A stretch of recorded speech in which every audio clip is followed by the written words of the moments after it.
Kepada Profesor Dr. Frans Magni Suseno,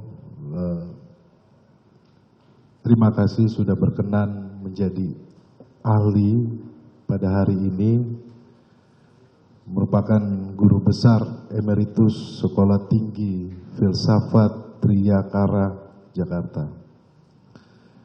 Izinkan kami bertanya kepada ahli. Ahli kita kenal sebagai ahli filsafat moral. Mohon ahli menjelaskan tentang filsafat moral dan sumbangannya dalam membantu menjelaskan masalah-masalah etika moral. Terima kasih, Yang Mulia. Saya dalam filsafat moral atau etika, biasanya saya pakai etika, kata etika, ada dua masalah yang relevan. Pertama, suatu perbuatan, kelakuan, sikap secara etis, secara moral dinilai bagaimana dapat dibenarkan secara etis atau tidak dapat dibenarkan. Itu pertanyaan normatif. Pertanyaan kedua adalah apabila seseorang melakukan sesuatu yang menurut norma etika tidak dapat dibenarkan, apakah dia harus dianggap secara moral bersalah atau tidak? Bisa saja dia tidak mengerti atau dia bingung. Perkenankan saya sedikit menjelaskan dua poin ini. Pertama, kita ambil contoh, apakah menembak mati orang yang tidak berdaya, yang tidak mengancam, secara etis dapat dibenarkan? Jawaban etika saya kira unanim, tidak dapat dibenarkan. Tentu ada kekecualian.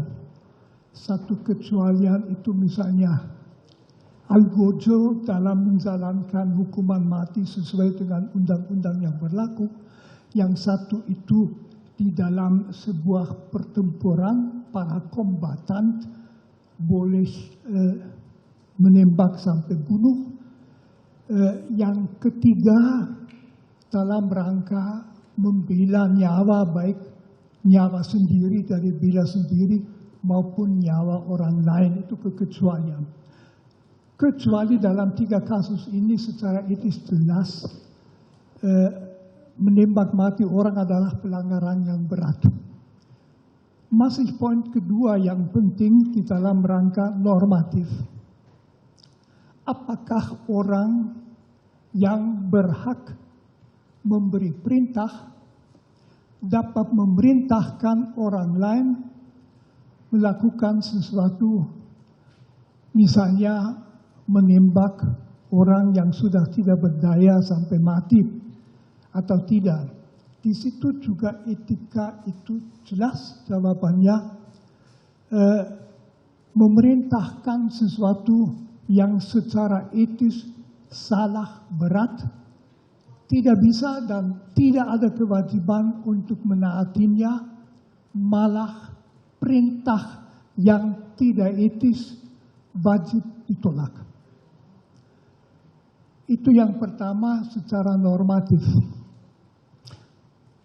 Pertanyaan kedua yang sudah sejak filsafat moral abad pertengahan, misalnya Thomas Aquinas, terus dan hampir semua filosof moral sependapat,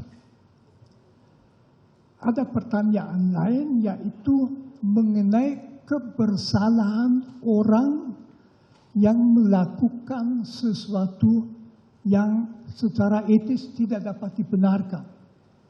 katakan saja misalnya ada orang yang atas perintah orang lain menembak mati seseorang. Secara etis orang itu sendiri kualitas moralnya harus dinilai bagaimana.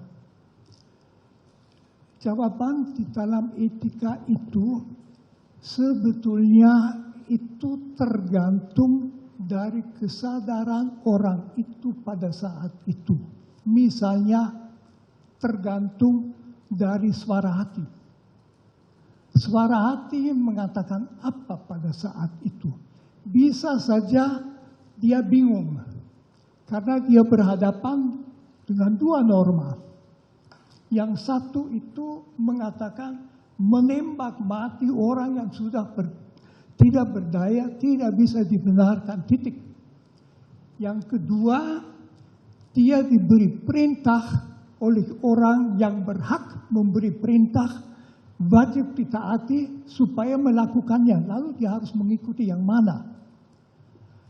Etika normatif tadi mengatakan dia harus menolak melakukan perintah seperti itu. Akan tetapi dalam etika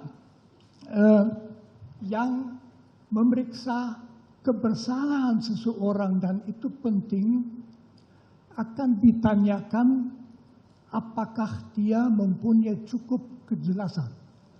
Misalnya dia bingung. Ada misalnya beberapa unsur yang amat sangat bisa membuat orang bingung. Yang memberi perintah itu bukan sekedar atasan. Misalnya rektor universitas kepada dosennya, melainkan bagaimana kalau misalnya perintah diberikan di dalam rangka militer, dalam operasi militer, atau dalam rangka kepolisian atau BRIMOB kalau mau. Di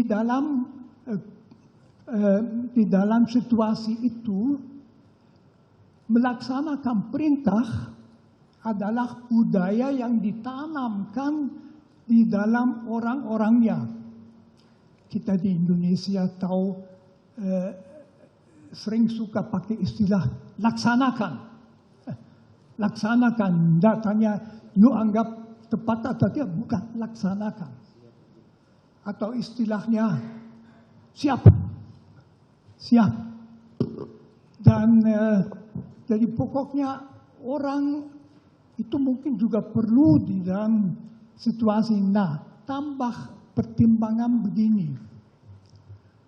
Polisi adalah salah satu lembaga, satu-satunya, saya ulangi, satu-satunya lembaga dalam masyarakat yang berhak melakukan kekerasan seperlunya, kadang-kadang sampai menembak.